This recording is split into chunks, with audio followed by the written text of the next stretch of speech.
I shot an outrageously bad 22% from three-point range during conference play in my last year of college, and in this video, I'm going to talk about how that shooting slump was the best thing that could have happened to my basketball career and my life. When I look back on my three-point percentage from league play of my 5th year of college, I still cringe a little bit. This was a year when expectations were extremely high for me personally, and I was supposed to perform. And I'm not gonna lie to you, telling this story is actually pretty difficult for me. But the thing that really made me continue with this video idea is the whole point for making it in the first place, which is the fact that nobody actually cares about my three-point percentage, except me.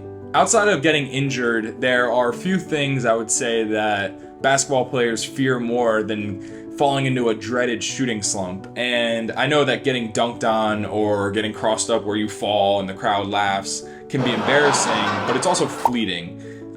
You can move on very quickly from those things, whereas a shooting slump is long lasting. It can last a week, a month, or even an entire season. And in this video, I want to tell you why slumps are so important to each player's basketball journey. So with that off my chest, let's talk about how I went from hitting 8 threes at Syracuse in the Carrier Dome in November to not being able to throw a rock in the ocean about a month later. Part 1, slumps are mental? This seems straightforward, and I would say for a long time I thought that shooting slumps were in fact 100% mental, but my philosophy on that has kind of changed. I think I realize now that there are just going to be stretches in your basketball career where you get unlucky. So let's look at a great example of this. In October 2018, a guy by the name of Klay Thompson started off the NBA season cold, and I'm talking ice cold. In his first 7 games, he was 5 for 36 from 3, which adds up to a whopping 14%. Now, it's true, 7 games out of an 82-game season is almost nothing, but there is something extremely fascinating about these 7 games. For a guy like Klay, arguably the second best shooter of all time behind you-know-who, hitting 5 threes in 7 games on pretty high volume is quite bad. In fact, for his career, Klay has shot 42% from 3 and made over 3 of them a game. So these numbers, albeit only a 7-game stretch, were actually unprecedented. And what is even more intriguing about this small stretch of Klay Thompson's long career is what happened in Game 8 of that season. Have you ever heard of the phrase, "I just need to see one go in"? I think most basketball players will know it. They're 5th in the league, making 39% from distance. They've got several players that can knock it down. And how about Thompson? Hits his first 3 tonight and his first 2 shots. Well, on October 29th, Klay actually saw 14 go in. Appropriate. For NBA history, he got it! 14 threes in a game! So how did Klay go from the worst shooting stretch of his career to the greatest shooting game of all time? It's easy. Klay Thompson doesn't care what people think about him or his shooting. Every time he steps on the court, he has the ultimate green light and he is firing away. It doesn't matter what the stakes are or what his percentages are. That's just how he plays. So in the case of those 7 games, I actually do believe that Klay Thompson was simply getting unlucky. He was having a bad stretch. But there are plenty of situations where missing shots can be due to mental factors. And I think that this is where a few bad shooting games can snowball into a full-on slump. You begin to second guess yourself, and I believe your shot actually begins to change. Maybe you're hesitating, and that's adding a pause to your shot, which is affecting your flow. No, don't like that. Whatever is the case, it is completely true that your mental state can affect your physical body during a shot. You could make 100 shots in a row, and you wouldn't even be thinking about if you held your follow through or where your feet are pointing on your shot.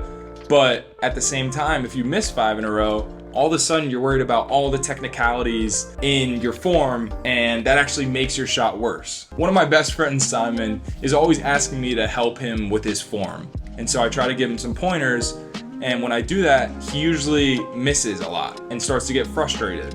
But then he always wants to play one-on-one, and when we're playing one-on-one, he's actually a pretty good shooter. So this kind of proves my point that when he's not thinking about his form or the technicalities behind each thing, his shot actually gets better. Now, this isn't some new phenomenon in sports. Flow state is something that many of the best athletes are able to master. But there's nothing that can get you out of flow quicker than having a few bad shooting games in a row and not having the mental strength to push through it. Part 2, how I dealt with my slump. To talk about the coldest shooting stretch of my career, I have to look back on the second coldest shooting stretch of my career, which happened during the first 10 games of my 4th year at Colgate. During those games, I was shooting 22% from 3. And in college, 10 games is actually a lot. It's almost a third of the season. It was the first thing I had really gone through anything like that. And I'm not gonna lie, it was a low moment in my basketball career. It was affecting me. What was even more frustrating was I felt like it was affecting the team.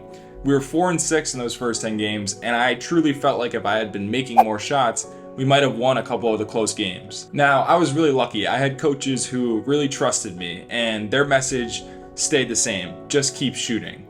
And of course, I was getting extra shots up before games, before practice, after practice, anything I could do, because I think at the time, I felt like I wasn't bringing value to the team if I wasn't making shots. Luckily, I did start to realize that the only way I was going to get out of this slump was to have patience. And if you think about it, the only way to start making shots is to keep taking shots. So I just kept shooting, and eventually something clicked. For the rest of the season, which was 25 games, I shot 44% from 3, and I capped that stretch off by making 5 threes against Wisconsin in the NCAA tournament. So it worked. I just kept shooting, and eventually I found my rhythm.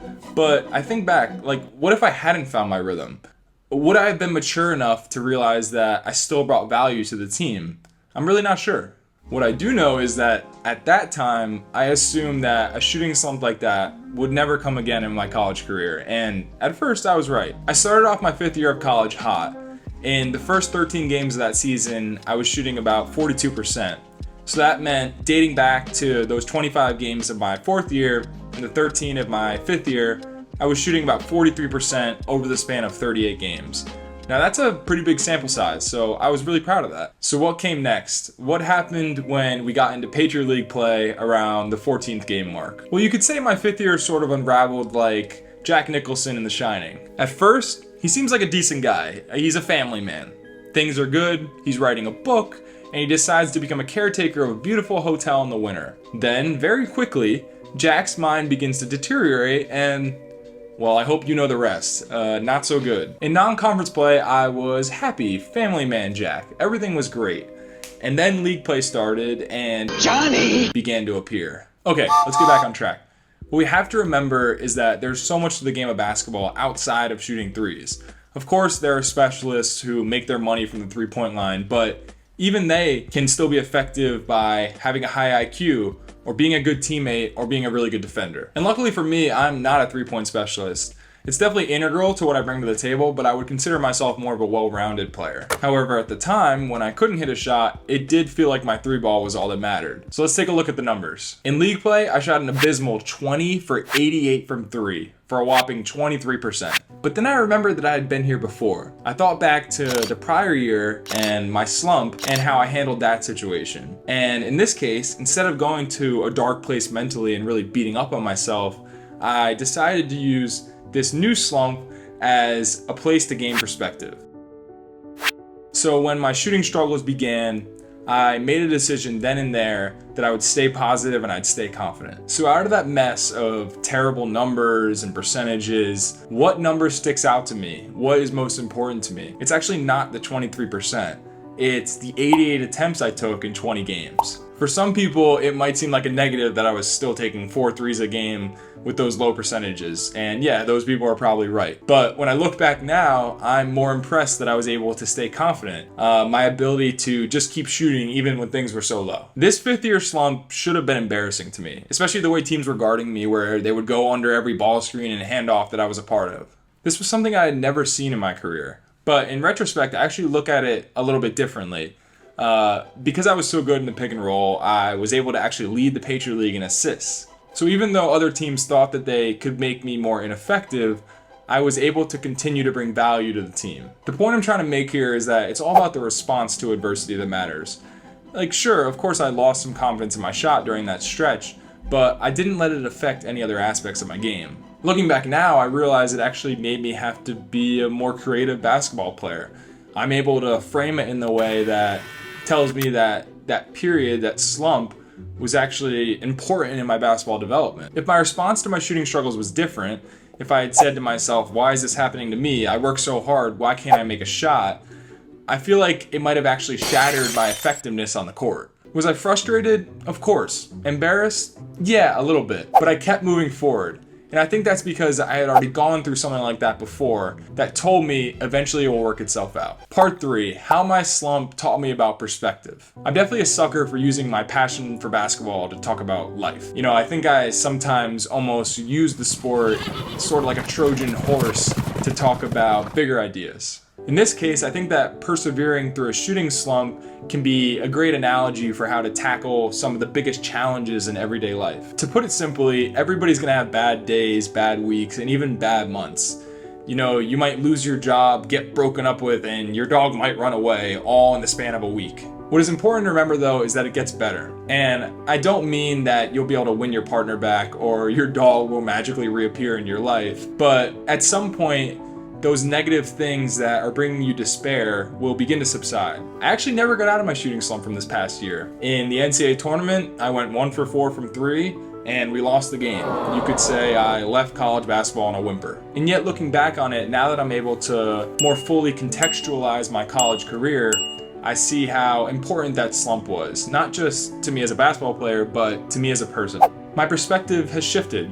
I now see the growth and maturity that experience taught me. And it's just like how going through a breakup can actually teach you more about yourself than the relationship, or how losing a job can kind of lead you down the road of following something that you're actually passionate about. Losing your dog, that just sucks. I can't sugarcoat it. When you face adversity in your life, don't take it for granted. All that it means is that the next time you're at a low point, you know that you were able to get through it before. Of course, I am excited to start my new season as a professional basketball player overseas. I really like looking at how Klay Thompson just needed to see one go in to set him off on a hot streak. So hopefully my first one goes in and it pops off from there. Being able to deal with adversity in life allows for more consistent hot streaks. I think about how just telling my story is actually a way of me finally putting my slump behind me. Not only that, it has pushed me to make this video, to be creative and really put myself out there to the world. Those are things I might not have been willing to do not so long ago. Comment down below about a slump that you worked through in your basketball career or in your life and what you learned from it.